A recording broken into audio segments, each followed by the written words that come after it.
নতুন এটা ভিডিঅ' লৈ আপোনালোকক স্বাগতম জনাইছোঁ। একেবাৰে ৰাতিপুৱাৰ কাম বন কৰি সঞ্জুক স্কুললৈ পঠিয়ালোঁ আৰু এতিয়া ধুমধাম ভাতত লাগোগে। আৰু এতিয়া গাঁৱত সকাম এটাও আছে, গোপিনীৰ সকাম, তালৈও এতিয়া যাম। আকৌ বাবা আকৌ ধুতি পিন্ধি ওলাইছে।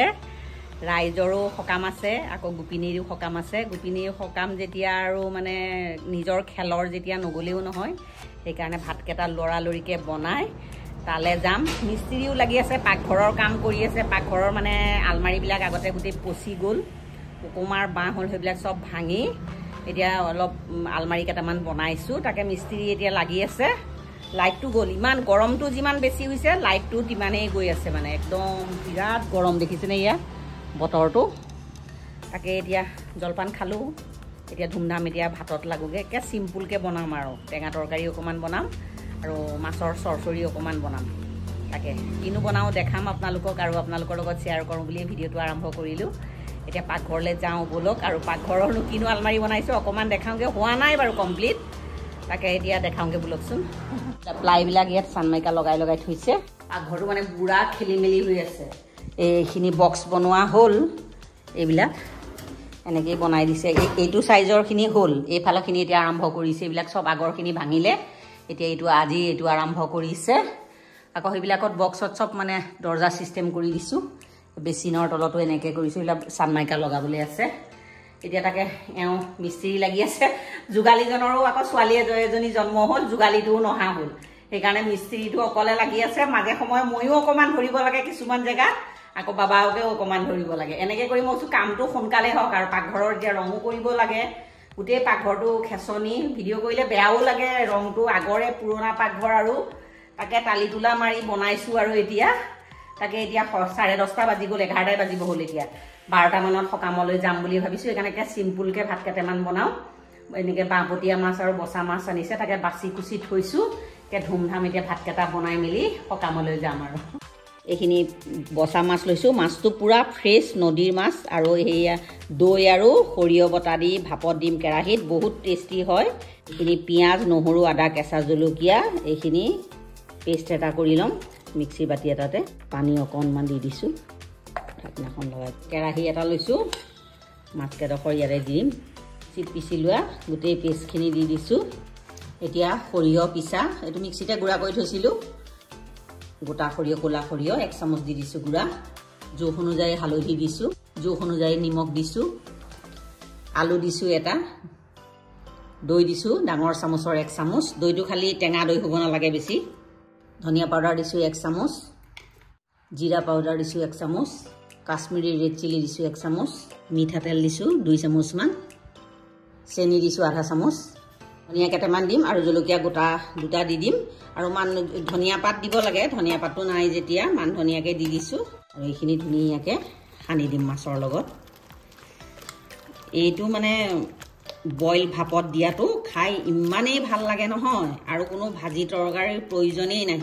বৰালি মাছৰ দিব পাৰি, আৰি মাছৰ দিব পাৰি, মানে বাকলি নোহোৱা মাছটোৰ এনেকৈ ভাপত দিলে খাই বহুত ভাল লাগে। আৰু পূৰা সানি দিওঁ। এইখিনি ধুনীয়াকৈ মিক্স কৰা হৈ গ'ল। আৰু মিক্সিটো খালি আৰু অকণমান পানী দি, আৰু অকণমান পানী দিব লাগিব বাৰু, সিজোতে অকণমান শুকাই যাব। ইমানখিনি দি দিছোঁ পানী, ইয়াতকৈ বেছি নিদিওঁ। আৰু একদম হাতৰে সানি দিব লাগে এইটো। এইখিনি ভাপত দিবলৈ একদম পূৰা ৰেডি। গেছটো জ্বলাই কেৰাহীখন বহাই দিলোঁ। এতিয়া প্ৰথমতে হাই ফ্লেমত এইটো উতলটো আহিবলৈ দিম। যেতিয়া উতলটো আহিব, ফ্লেমটো ল' কৰি কমেও 20 মিনিটমান মই এইখিনি সিজাম। 20 মিনিটৰ পাছত মোৰ এয়া ভাপত দিয়া এইটো চৰচৰি ৰেডি হৈ যাব।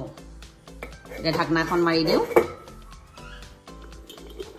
মাছৰ চৰচৰিখিনি উতলি গৈছে, ইয়াত পূৰা উতলটো আহিছে। আৰু এতিয়া মই এইটো লৰাই নিদিওঁ, আকৌ ঢাকনাখন মাৰি দিওঁ। এতিয়া ফ্লেমটো ল' কৰি দিওঁ, আৰু 20 মিনিটমান এইখিনি সিজিলেই মোৰ এয়া ভাপত দিয়া চৰচৰি ৰেডি হৈ যাব। মোৰ এই চৰচৰিটো, বইল চৰচৰিটো 20 মিনিট হৈ গ'ল। মই এবাৰো লৰাই দিয়া নাই, এতিয়াহে লৰাই দিছোঁ। একে ধুনীয়াকৈ জোখত হৈ গৈছে। এইটো চৰচৰি খাবলৈ ইমান টেষ্টি লাগে নহয়। আপোনালোকে যদি এনেকৈ বইল চৰচৰিটো খোৱা নাই, ট্ৰাই কৰি চাবচোন, বহুত ভাল লাগে। ভাল পালে লাইক এটা কৰি দিব, কমেণ্টত জনাব। চৰচৰি ৰেডি। গেছত কেৰাহী এখন বহাই দিছোঁ, তাত তেল দি দিলোঁ। এতিয়া মাছ কেইটামান ভাজোঁ আৰু মচুৰ দালি ঔটেঙাৰে বনাম টেঙা।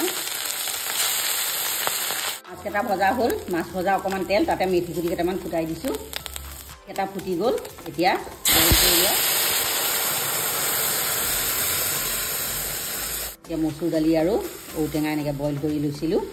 এতিয়া দুপৰীয়া সাজত অকণমান টেঙা তৰকাৰী আমাৰ ঘৰত থাকেই আৰু মাছটো অকণ ভাপত দিয়া চৰচৰিটো অকণমান জ্বলাকৈ বনাইছোঁ, সেইকাৰণে এইটো টেঙাকৈ বনাইছোঁ। এইখিনি অকণমান সময় উতলাই ল'ম, তাৰপিছত মাছৰ টেঙা ৰেডি।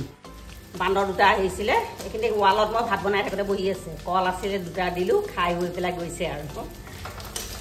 মোৰ এই খিৰিকীখনত চৰাই বান্দৰ চব আহে আৰু যি থাকে মই তাকে দিওঁ। চবেই মোক কয় কিয় তুমি কল দিয়া কল দিয়া, বেয়াও লাগে, মুখৰে মাতিব নোৱাৰা জীৱ আৰু আমাৰ মানুহৰ কাৰণে সিহঁতৰ বাসস্থান হেৰুৱাইছে, সিহঁতৰ আহাৰ পাতি খাবলৈ নোৱাৰা হৈছে। এতিয়া কি ক'ব আৰু, সেইকাৰণে যি থাকে অত্যাচাৰ কৰিলেও দিওঁ আৰু। আজি মঙলবাৰ, তাতে ৰাতিপুৱাৰ পৰা মানে ওপৰত আমাৰ একদম চৰ্টকৈ মানে সিহঁতে কিবা কিবি কৰি আছিলে, ঘাটাং ঘুটুং কৰি আছে। মই ভাবিছোঁৱেই আজি মঙলবাৰ হনুমান আহিছে, তাকে কল দুটা আপোনালোকক ভিডিঅ' কৰিছিলোঁৱেই, কিন্তু কেমেৰাটো অফ হৈ থাকিলে। ইমান ধুনীয়াকৈ লৈছে কল দুটা। ইফালে মাছৰ পেটু ভাজিটো হৈ গ'ল আৰু ইফালে ভাতেও চিটি মাৰিব ধৰিছে।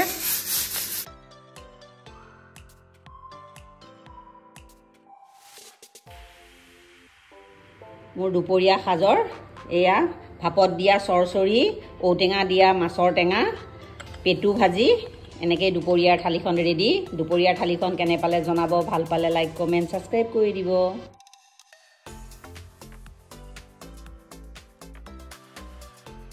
হেল্ল' এভৰিৱান, ভাত পানীখিনি লৰালৰিকৈ বনাই ঢাকি থৈছোঁ।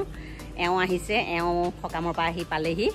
এওঁ এতিয়া বাঢ়ি কুহি দিব, সঞ্জুকো দিব, মিস্ত্ৰীকো দিব আৰু মই সকামলৈ যাওঁ। দেৰিয়ে হৈছে বাৰু, সোনকালেই যাব লাগিছিলে, কিন্তু ঘৰৰ কামৰ পৰাও আজৰি নাই, নগ'লেই নহয় কাৰণেহে যাওঁ আৰু আজিৰ এই ভিডিঅ'টো ইয়াতে সামৰোঁ। এই ভিডিঅ'টো যদি ভাল পায় লাইক কৰিব, কমেণ্ট কৰিব, প্লিজ মোৰ চেনেলটো ছাবস্ক্ৰাইব কৰি দিব, কাষত থকা বেল আইকনটো প্ৰেছ কৰি অল কৰি দিব।